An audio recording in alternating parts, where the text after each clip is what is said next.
Hello everyone, welcome back to my channel. My name is Mila. It has been a minute. Welcome to my book nook.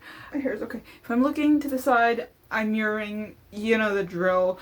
Today we are doing to be honest, it's not actually late because we're not even halfway through the year yet, so technically I'm doing this early, but I know it's been a minute since I posted any new content. I have 2 vlogs coming. One is the Sunrise on the Reaping vlog, another is an ARCs vlog, and I've got loads of content planned. So before we start, do subscribe, like and comment, and let's get into it. Today I am announcing the book club picks for the Museum Society Book Club for the second half of 2025. So from July to December. If you're unaware, I run a book club. I run a book club called the Museum Society Book Club. We're on Discord. I'll link it down below. Etc. This is the chillest book club in the sense that it's not really a book club. Not in the traditional sense. I'm scared to look at that. Sorry. I think there's like a spider under my windowsill. It's kind of scaring me. Because the gray thing, whatever great thing it is, it just seems to be getting bigger and bigger. I think that's a web, but I can't see properly. Like, it's very, anyways, it's scaring me. I'm scared of spiders. But basically, the book club is very chill. I choose books for each month, and I try to make it so that, like, for example, if it's a new release, it's going to be chosen for the next month rather than the month that it comes out in, because just to give people more time to, find the book and buy the book and all that stuff and get their hands on the book, because it could take a while, especially if it's a really popular one.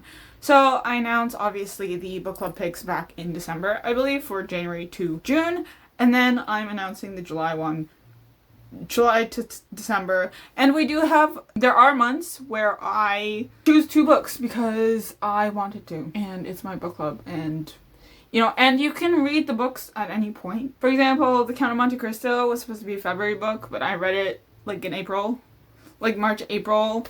The Sunrise on the Reaping was supposed to be the April book, and I read it in April. It came out in March, but I read it in April because I wanted to give, again, people time to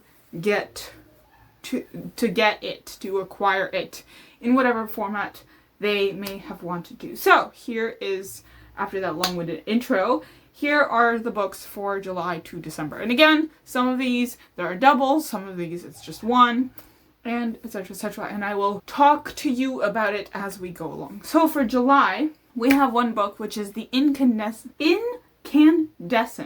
by Emily Tesh. The US cover, I'm not gonna lie, we won this time around. I don't like bright neon colors on covers unless it calls for it, but even then, I'm not huge on neon colors. So I think the US won that because it's really giving dark academia. It's truly giving dark academia. So The Incandescent is a dark academia-ish. And this is what the synopsis says. Dr. Walden is the director of magic at Chetwood Academy and one of the most powerful magicians in England. Her days consist of meetings, teaching A-level invocation to 4 talented, chaotic 6th formers, more meetings, and securing the school's boundaries from demonic incursions. Walden is good at her job. No, Walden is great at her job. But demons are masters of manipulation. It's her responsibility to keep her school, with its 600 students and centrally held legacy, safe. And it's possible the entity Walden most needs to keep her school safe from is herself. And this is a sapphic romance, and I'm so excited. Oh my god, it's so good. The tension, whew. It's like, it's a bodyguard and it's so good. I started reading it. It's so good. It's so good. So that's for July. For August, we have 2 books. One is The Griffin King, and the other is The Raven Scholar. So for The Griffin King by Sarah Omer.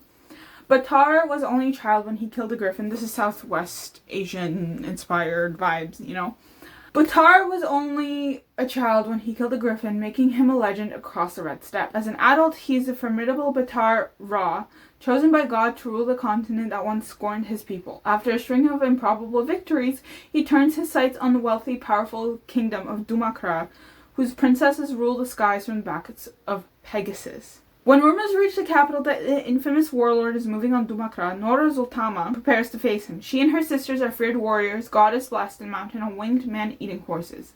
But as deceit and betrayal swirl through her father's court, Nora soon learns the price of complacency. With her city under Batar's rule, Nora vows to take revenge, but her growing closeness to Batar's wife, Kyra, threatens to undo her resolve. When rioting breaks out and mythic beasts incite panic, Nora must fight alongside Batar to keep order. Her mixed feelings towards the men she's sworn to kill become ever more complicated.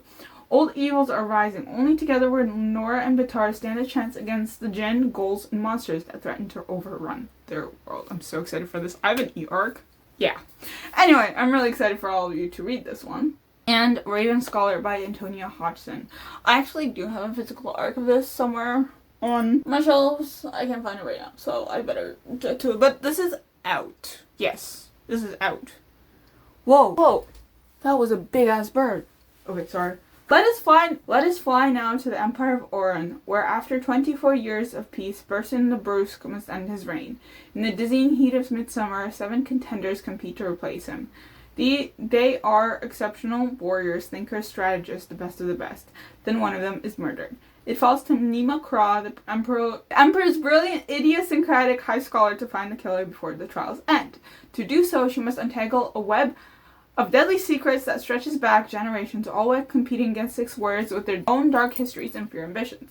Nima believes she is alone, but we are here to help. All she has to do is let us in. If she succeeds, she will win the throne. If she fails, death awaits her. But we won't let that happen. We are the Raven, and we are magnificent. Oh, that's so good. One of my friends, Namra? Is it Namra? Or is it her twin? One of them, both of them, really enjoyed this book. One of them told me she's really excited. I don't know which twin I'm talking to half the time. But yeah, anyways, excited for this. That's August, so 2 books for August. In September, we are reading Catabasis by Arifgon. Is anyone surprised? You really shouldn't be. 2 graduate students must set aside their rivalry and journey to hell to save their professor's soul, perhaps at the cost of their own. Alice Law has only ever had one goal: to become one of the brightest minds in the field of magic.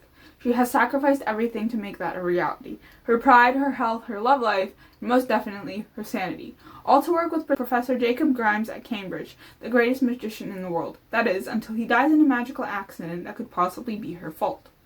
Grimes is now in hell, and she's going in after him, because his recommendation could hold her very future in his incorporeal hands, and even death is not going to stop the pursuit of her dreams.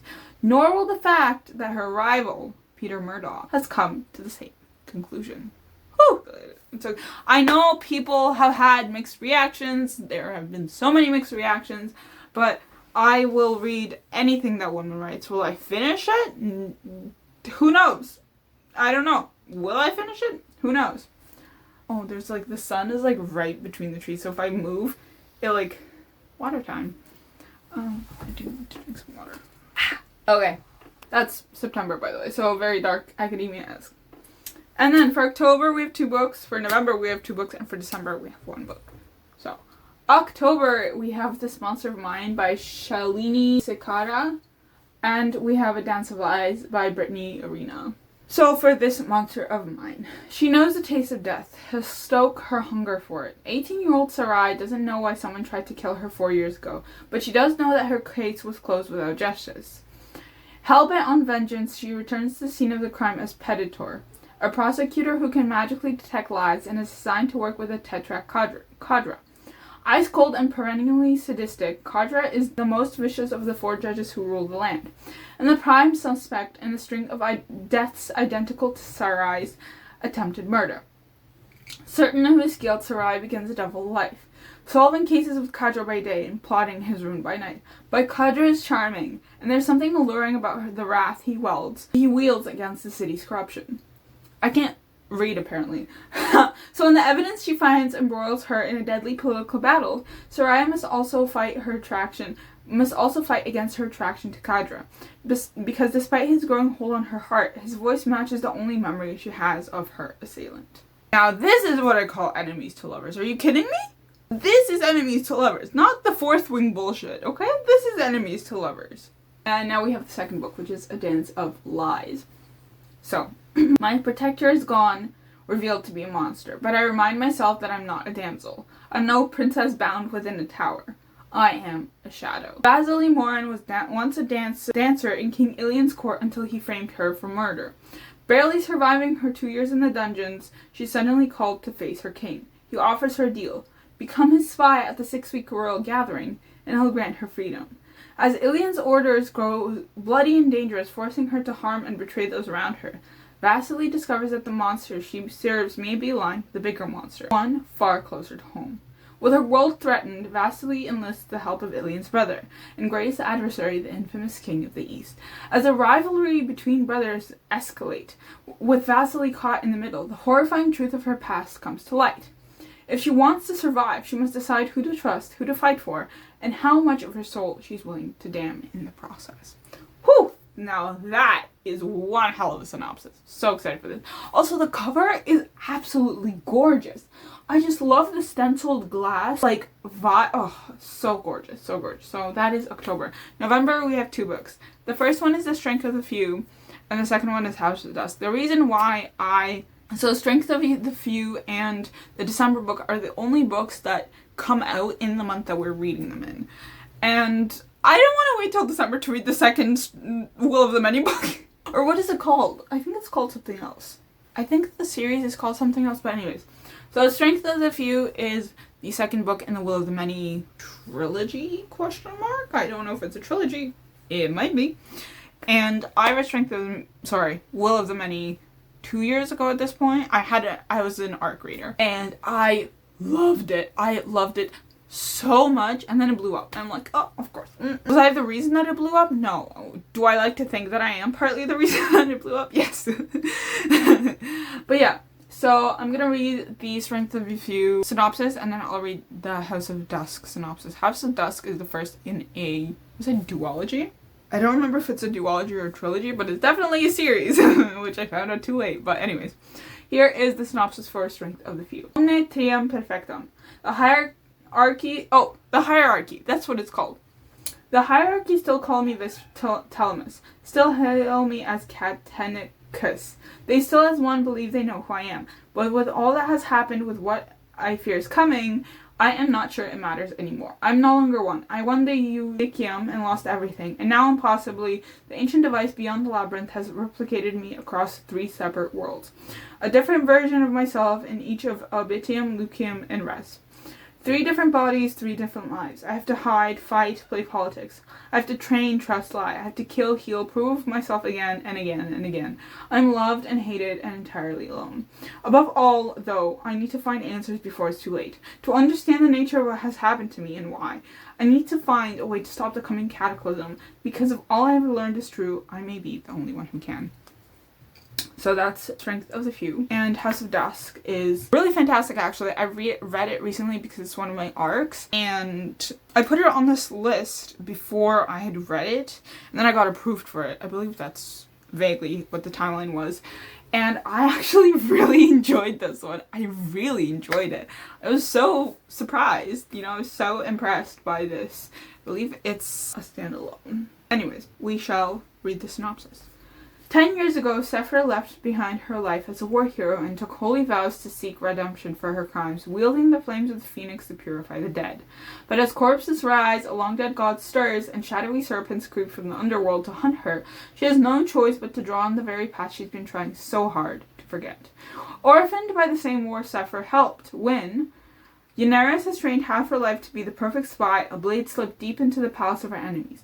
Undercover as bodyguard to Sinoe, a princess whose tears unleash prophecy, Yenneris strives to complete her true mission to recover the stolen bones of a saint. Sinoe's prophecies may hold answers, but allying with a fiercely compassionate princess is perilous. Yenneris must find a way to balance her growing attractions for Sinoe with her duty to her people as they conduct a dangerous search for the source of the king's power. As Sephra investigates the sign of a looming apocalypse, she finds her belief tested by Nilos, a mercurial and charming agent of the serpent. He should be her enemy, but when Sephra is wrongly accused of heresy and desperate to rescue her innocent princess, she has no choice to work with the enigmatic man. Together they embark on a treacherous quest, seeking answers in the labyrinthine underworld. As gods are reborn and spirits destroyed, the world trembles on the edge of a second cataclysm. What is it with these books and cataclysms? What's going on? When the true enemy makes their bid for power, Daenerys must find a way to remain true to her full self and save both her mission and her heart. Sephra must decide whether to be bound by her past or to forge a better future, even if it means renouncing her vows and accepting a new and terrible power. This one was really good, by the way. Rated 4.75 stars. Honestly, it's teetering on 5 stars. I don't know what's missing, but it's really close to 5 stars. Like, 4.95 stars. I don't know, just really close. It wasn't fully 5 stars, but it was really close. It was really good. And the last book I have is for December. And this is a book that, like, it releases and it's in the same month that we're reading it. So this is Dawn of the Firebird by Sarah Mugalarana. Sarah is actually one of my closest friends. So shout out Sarah. And I'm very excited for her fantasy debut. So excited. Oh my god. HarperCollins, please. Please. Please. I beg you. Please. Okay. Mila. Arzad's life has been built on foundation of violence and vengeance. Every home she's known has been destroyed by war. As the daughter of an emperor's clan, she spent her childhood training to maintain his throne. But when her clansmen are assassinated by another rival empire, plans change. With her heavenly magic of Noor, Camilla is a weapon even enemies would wield, especially those in the magical scholarly city of Zaskar. Hiding her identity, Camilla joins the enemy's army full of jinn, school full of jinn, magic, and martial arts, risking it all to topple her adversaries, avenge her clan, and reclaim her throne. To survive, she studies under cutthroat mystic monks and battles in a series of contests to outmaneuver her fellow soldiers.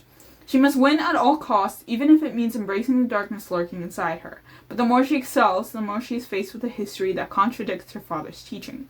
While the war brewing among the kingdoms and a new twisted magic overtaking the land, Camilla is torn between two impossibles.